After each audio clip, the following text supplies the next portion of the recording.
Wala. Natitense ako eh.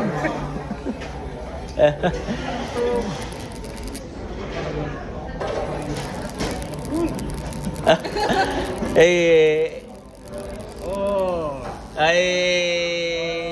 Sino nakaisip na ito?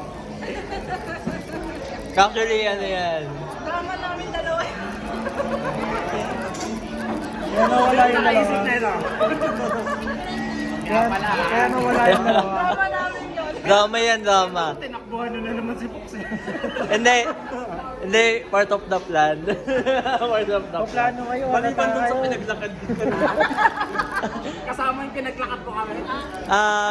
Part of. Para mapag-usap. Bakit sa akin lang? Your nga eh, yours. You're nice, so dalawa kayo. Kasi ano yan, istorya kasi yan, dapat bachelor's party. Oo. Eh, since walang plano ito, Sorry, I'm busy. walang plano, I'm busy, di ba? Sabi ni Mama, wala pa kayong ano daw, bachelor's party. Sabi ko, ano eh, yung ko kayo po, siya yung magpaplano nun. Hindi ako makaano eh. Di ba? Lagi ako out of town pabalik.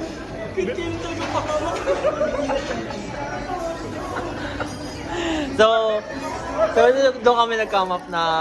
Alam ko na yan, biglang nag-aaya kagabi. Sabi na tol, pwede ka. kung hindi pa namin tatawagan, hindi mag-aaya yan. Sabi ko na eh. Walang plano. Dapat talaga daw kagabi yan. Oo nga, sabi ko na. Hindi, hindi, Sunday talaga. Gusto yung ano. Siguro meron kung ano. Ba siguro po. Ay, hindi. Kaya Sunday na dito tayo, Sunday. Nag-uusap na tayo noon. Ito, tinatanong ko, walang plano. Hindi, meron naman. Yun na nga eh, kaya nga inano, diba nagtanong na si ano.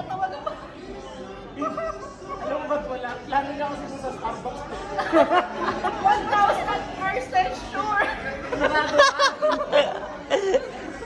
Tapos nag-aaya ng kasama. Walang sumama. Ako sabi na. Dapat dalawa kayo sa Dahil ginanong ko, sabi ko eh. Against the light kasi dito eh. Ito, tignan mo yung mukha niya, no? Kaya yan, custom ano yan. Kumbaga, yung si Cindy, meron na siyang bridal shower. Ito, custom, yung bachelor's party. Impromptu actually. It's impromptu. Bachelor's party kasi yung mga babae. Bachelor's party. Kasi yung mga babae.